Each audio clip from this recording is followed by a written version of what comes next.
A while ago we shared just some of the items that we picked up and immediately wanted to put back down again because, ew. To be honest, we were only just scratching the disgusting surface, as you lot commented with loads more suggestions of gross and creepy things that games made you carry around. Seriously, you expect us to handle this stuff without having packed our rubber gloves? So pick up a bottle of hand sanitizer as we look at some of your suggestions of the weird things that you wish you'd never picked up.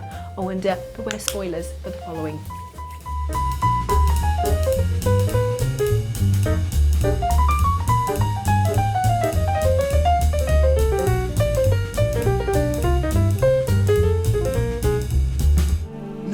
He went into the forbidden wing of the palace to speak with an old friend. Said it had been ages since they had last had tea. Oh, and you'll need the hip bone. It's very important. No entering Pelagius's wing without that.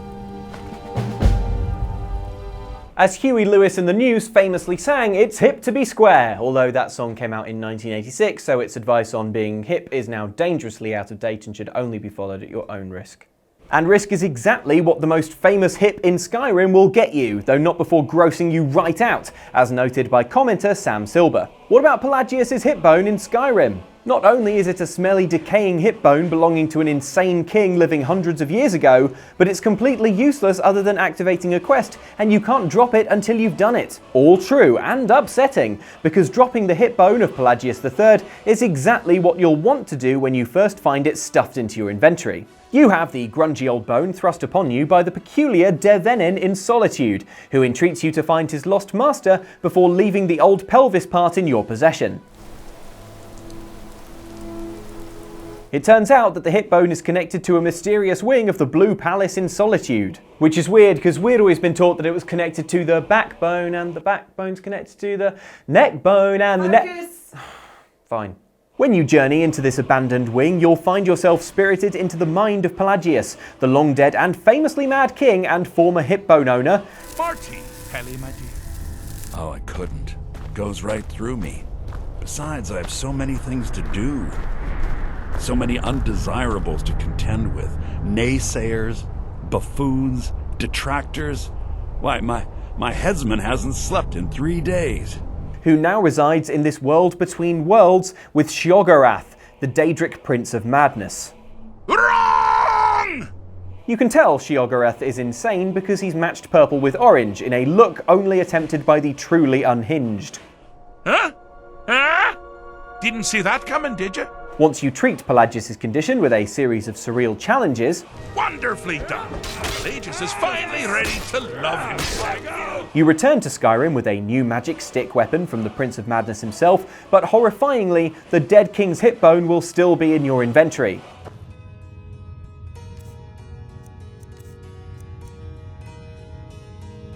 It's up to you what you do with Pelagius' earthly remains at this point, but we recommend firing the pelvis respectfully off a mountain. What? It was that or novelty drinks holder? I am searching for 2 items I have tracked to this area. One, I believe, may be in one of the local museums. I have not yet searched them all. The other I believe to be in the Giovanni's possession, though I have not confirmed it. For these items, I will exchange items of similar worth. If you were a vampire, you'd think you'd get your hands on some beautiful old gothic objects, like a cursed mirror, or this snow globe that's full of souls, probably. But Vampire the Masquerade Bloodlines has other ideas, as commenter Cynical Cthulhu recalls. In Vampire the Masquerade Bloodlines, there is the Odious Chalice. It is created by vampires who can craft flesh as if it were clay. It stores blood for you to use in the game, and the description implies it is sentient and suffering for all time. It's pretty creepy. And that's putting it mildly. This frankly revolting item is acquired from Pisha, a vampire scholar who lives in the depths of a hospital and at some point over her hundreds of years of cursed existence forgot that wiping your face after eating is just good manners. Is it these eyes you peer into? No, I am not the unknown. You and I are closer kin than you and it were. Sorry Pisha, I missed that. What were you saying? It's just you've got a little something there. Give Pisha a fetish statue she's been looking for, and your reward is the Odious Chalice, which gives you an early hint at how vile it is with the noise it makes popping into your inventory. It swells with spilled blood and offers its bloat to its owner. Up close, the chalice looks like a peeled prawn with some kind of appendage and an eye for good measure because it is, in fact, alive. This odious chalice is a kind of bloody juice box, doomed to store excess blood stolen from your enemies, which you can guzzle down whenever you like, presumably by wrapping your lips around that tiny tube. Ugh. Look, vampires, I know everything has to be cursed and tortured, but have you ever heard of a travel mug? You could fill it with souls, if that would help. I mean, would it help? Oh, uh-oh. We'll get souls out of carpet, you guys.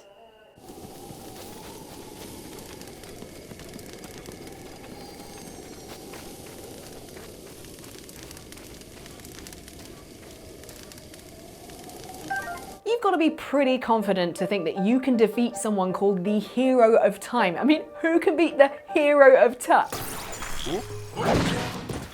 Oh, pretend you didn't see that. Yes, in The Legend of Zelda Breath of the Wild, there were plenty of creatures wandering the land of Hyrule who all wanted to take out our beloved Link, and we don't mean on a romantic dinner. However, one upside was that when you defeated those creatures, they dropped a whole host of useful items, mainly ingredients for potion recipes, which consisted of their monster body parts. Ooh. From Keese wings to Lizalfos horns to Hinox toenails, there's a lot of gross stuff that Link ends up carrying around. But there is one that is by far the grossest, as pointed out by Michael Gleghorn. How about bokoblin guts in Breath of the Wild? Indeed, one of the most disgusting things Link ever had to scoop up from the floor is part of the digestive system of a bokoblin. In fact, many of the creatures like to leave their guts lying around, making Link's inventory look like a particularly weird episode of Hannibal. And it's not like you can avoid picking them up, as not only are they particularly valuable to monster lover Kilton,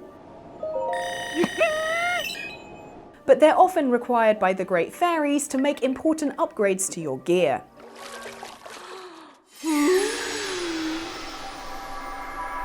Hang on, giant fairy lady, how exactly are you using those guts to upgrade my gear? No, wait, I don't want to know. Bye.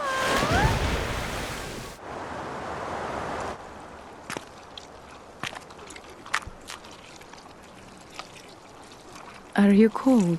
Nothing is more precious or more beautiful than the act of childbirth. My favourite part is when the cervix is drawn up into the... Oh, Jesus Christ! Okay, so giving birth is tough and an occasionally visceral reminder of how human body bits fit together. And Bloodborne is one game that certainly has no romantic notions about labour, as commenter A2 recalls. What about the 1/3 of an umbilical cord in Bloodborne? Yes, these rare chunks of umbilical cord, encountered occasionally as you hack and slash your way through Yharnam, apparently come from infant Great Ones, which in the Bloodborne universe are beings as powerful as they are freaky. Oh, Amygdala. Oh, Amygdala. Have mercy on the poor bastard. This grotty cord is covered in eyes, because of course it is, and acquiring a piece of it usually requires encountering something equally upsetting, like Murgo's wet nurse.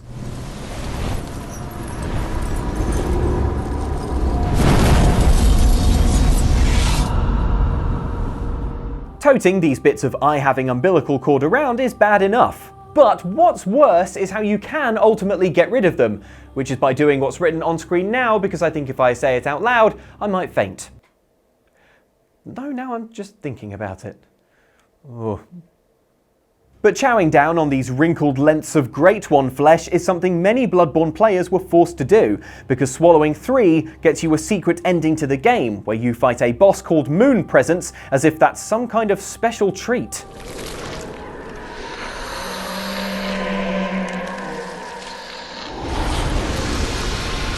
After this, you get a new ending cutscene in which you appear to have been resurrected as a slimy, bone-filled squid. Which is so revolting that I... oh. No, he's out for the count. All right, how do we get his shoes? $7.90. Well, it tells you on the side if you look at the... Oh, no, you did win. You did. Oh, $750. $750. Oh, and a boomer. Okay, good. So you've got the no. By the skin of your teeth. Okay. There's nothing more frustrating than moving into a new home, finding yourself next door to a house with a garden full of gnomes, and knowing that you're going to have to go through the whole moving process all over again. But our distaste for gnomes isn't confined to real life, as illustrated by commenter I Only Eat Brains, dummy. Mother effing gnome from L4D2. Hated carrying that thing around just for the gamer score. Yes, the mother effing gnome, also known as Gnome Chomsky in a pun so good we can almost forgive the fact he's a gnome, is found in the Left 4 Dead 2 campaign Dark Carnival. He's also a pain in the ass. See, for those 100%er completionists out there, your team needed to carry Gnome Chomsky to the end of the level to earn the achievement Guardian Gnome. The first problem was that the player tasked with carrying him couldn't shoot, being limited to shoving zombies or frantically setting him down, shooting, and picking him back up again. The second problem was that as they carried him through the level, they had to constantly look at his stupid grinning face. Oh, of course you're cheerful. You're not the one that could have their insides scooped out by zombies at any second. Granted, you don't have any insides, but my point still stands. Plus, the only way to even get hold of him is by winning 750 points at the Fairgrounds shooting gallery. For that kind of score, I'd want at least one of those giant cuddly minions. These things are adorable. I'm Guybrush Threepwood. Very nice to meet you, Mr. Threepwood. I am Pálido Domingo. I am so glad you're here. Finally. Someone on this island with some manners. And my drink needs refreshing. Being an old school pirate is hard. You're constantly wanted by the authorities, there's every chance that you'll get scurvy, and sat-nav doesn't work on the high seas. In our previous list, we chatted about the secret of Monkey Island, and having to cart around the gross, shriveled up head of the navigator in order to find your way through a creepy maze. But that's not the only time that Guybrush has carried around something gross to help him navigate, as pointed out by Jared Kelly. I feel like the skin map peeled from a sunbathing pirate should also be up there from the Monkey Island games. He carries a lot of weird stuff, that Monsieur Threepwood. He sure does, Jared, and this map made from human skin is not only icky in what it is, but how he gets a hold of it. The map was on the back of a pasty pirate, who denies all knowledge of the island it points to, but is desperate to get a tan. Wow, you're pale. Look, babe, I haven't been sunbathing for very long, so cut me some slack. How long have you been out here? Since January. Thanks to some point-and-click puzzle logic, Guybrush dyes his stomach red, tricking him into thinking he's been burnt and causing him to roll over. Look, Pálido, you're burning. Ah, all those months in the sun and my tan is just gonna peel away. I better turn over. Good idea. And from there, he takes a sketchbook and makes a... No, who am I kidding? You already know he takes his skin. And it's in an especially disgusting way, in that Guybrush pours cooking oil on the lounging pirate, leaves it to burn him, and then peels the burnt skin off in one go, complete with map. So not only are you carrying human skin, but cooked human skin. Ugh. Well, the lesson here is that next time you put on sunscreen, don't ask Guybrush to get your back. He might think you mean something different.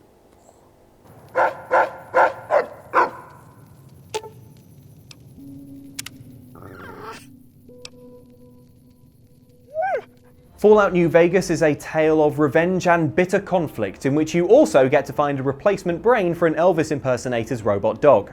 And the quest, Nothing But a Hound Dog, is one that's well worth completing, because at the end you get to keep Rex, the game's lovable cybernetic dog, as a companion. Oh, look at his little face! The face, that is, and not at his visible brain in a glass dome. Ugh.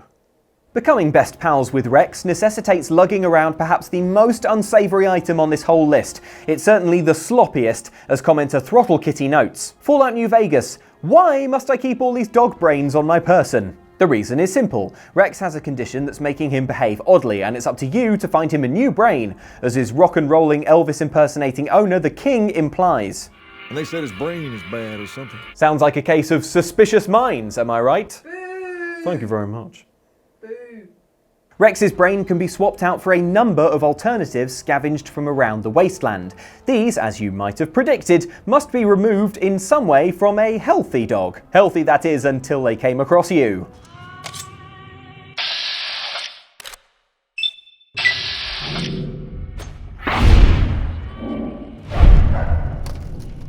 Nasty, but not as nasty as the fact that you must then traverse the irradiated remains of Nevada with a dog's brain stuffed in your pockets. This is guaranteed to get brain goo all over your stim packs, and surely can't be the most hygienic way to transport organic matter for transplant. But it's all worth it to see Rex's happy, healthy face. Oh no! Oh, I looked at the brain! Jeez, Rex, can't we get you a hat or something? He doesn't like hats, or the people wearing them. Well, you're gonna have to learn, Rex, because that thing is freaking everybody out. Oh man, it's just so much gross stuff. I'm gonna have to buy more of these because, man, those are gross. And if you have even more suggestions, don't forget to pop them down in the comments below because, it's always fun discovering all the gross things you have to cart around in games. Ugh. Anyway, also, if you liked this video, don't forget to give us a thumbs up. And if you want to check out more of our stuff, we've got a video here about old games that, you should love, but you shouldn't play because they're a bit rubbish now. But also, speaking of old games, our friends over at Outside Xbox looked at some old levels in games that if they were in games today, they would totally be sold as DLC. They'd be hidden and be like, give us that. But anyway, if you enjoyed it, please do subscribe as well. And see you next time. Bye.